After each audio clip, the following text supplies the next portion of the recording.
Hey everybody, Parrish here. The 2025 Woodward Dream Cruise. It's Friday afternoon. I'm a local, so actually I'm just coming from the pool store to buy some chemicals for a big weekend of pool activity with the neighbors. But things are building up here. I am testing driver assistance on a 2025 Land Cruiser. In and out, I am not using the brake at all. I'm trying to figure out exactly where it disengages. It looks around 11 miles an hour. It will just keep gliding. So no matter how fast or slow I'm going, I'm going to try to cruise the whole thing with adaptive cruise on. I've also got dynamic radar cruise and a host of other things all active. You can see all the icons. Whatever I just hit. Cruise control unavailable. Alright, let's try that again. Maybe I need a slightly faster speed as a minimum. We'll figure this out. If you know anything about the Dream Cruise, basically it's 4 lanes going in either direction. The closer you are to the right, the slower you're going to go. So folks on the far right get heckled. They usually have their windows down and so forth. I may not even be able to set a speed here since we're cruising so slow, but we'll see. And you've got lots of fans, families, old-timers all on the side of the road, kind of just taking it all in. I do have radar cruise control, so it's adjusting my speed and slowing me down, but I think it doesn't go below, say after 10 miles an hour, 11 miles an hour, it requires me to engage, so that's what I'm doing. I do not want to bang into this R8, and I think there's no chance of me doing that because I also have collision avoidance. Hopefully I have everything on. With adaptive cruise mode, all driver assistance features are on, including dynamic radar cruise control, which I believe is the car with the 3-sided parentheses around it. Lane keep assist is on if that's on, I believe. Lane centering, lane adjustment, I believe DRCC, as Toyota calls it, takes the place of, or is the same thing as adaptive cruise, but it may be highway assist with other OEMs, but all combined into one. The one that looks like adaptive cruise maybe is proactive driver assistance, PDA, which has a host of different features.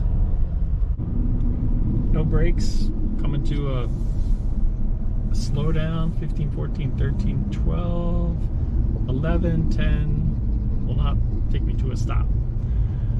Alright, next I'm going to try setting the cruise and setting a speed. See how that acts, because I've yet to activate adaptive cruise mode. Is active. I've got it at 21. I'm going to increase the set speed.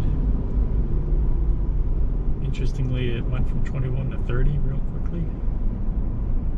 So I think it's set. It turned blue.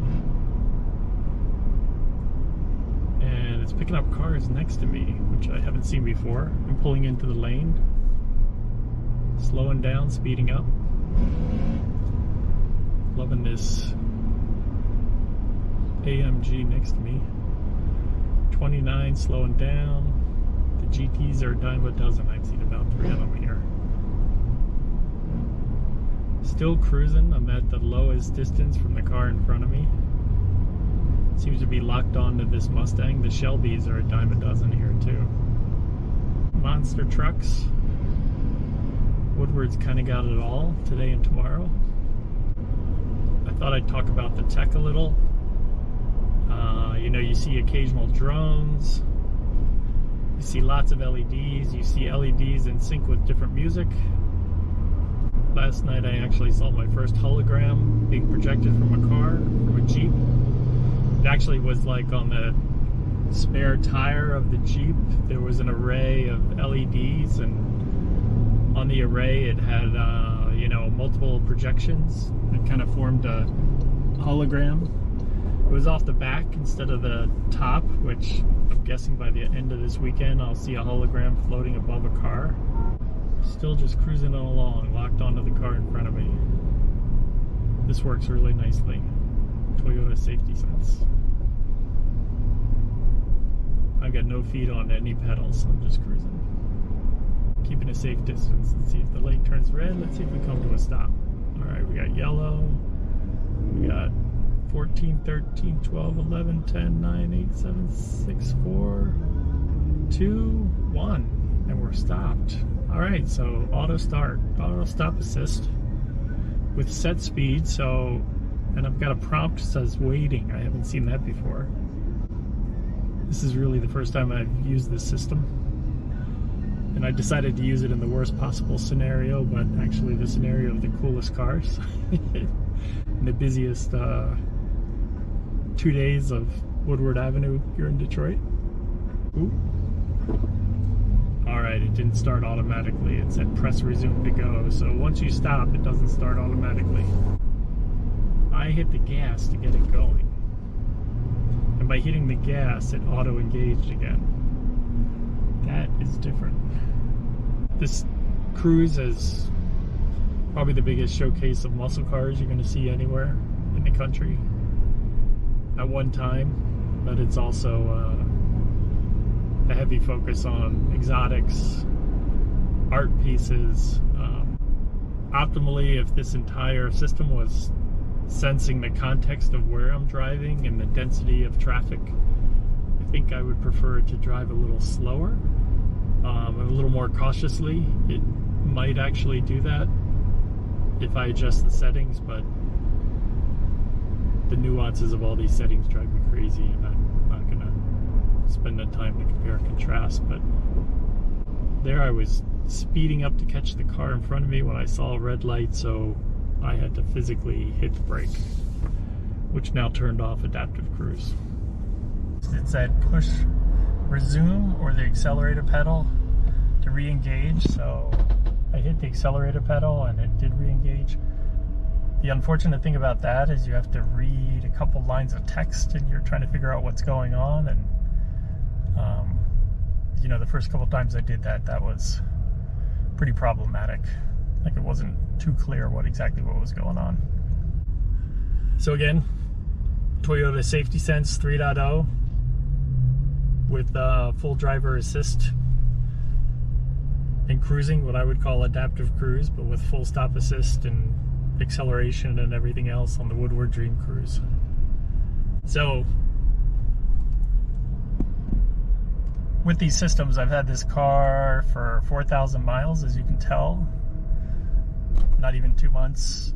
I've been driving it and testing it and playing with the different controls and trying to figure out what's going on. It's taken a long time. I still have a few uncertainties about when I don't have adaptive cruise on. Unless I hit this button, it does something completely different. So if I have everything active, it's got adaptive cruise mode on, so it will slow down, but it won't stop. But if I do push that button, engage, right there's the res. I hit the accelerator, it starts back up.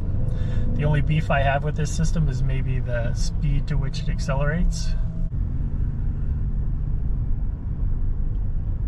Still cruising with a set speed of 19 miles an hour, mile by mile at the Woodward Dream Cruise. Interestingly, okay, I have to hit brakes if I'm gonna not block an intersection. I'm gonna predict that's gonna be a feature enhancement in the future, because it seems like all these OEMs incrementally, one by one, are just enhancing a feature, right, to make it feel more and more like normal driving. When it's normal driving, you move over when you're passing, you slow down to let somebody in, you maybe pass somebody and speed up, You try not to block intersections, all those things, but interestingly, one by one, you know, all these feature enhancements are coming and added. Unfortunately, I think the OEMs are also going to want us to pay for those feature upgrades. So interestingly, all of these features across all the OEMs more or less do exactly the same thing. They just have different names. You know, and they have subtly different variations, right? So all of them are beeping and chiming and doing those kind of things, and it all has probably a similar meaning, but you can't really tell. But they're different, right? Intentionally different. The other thing that's happening is,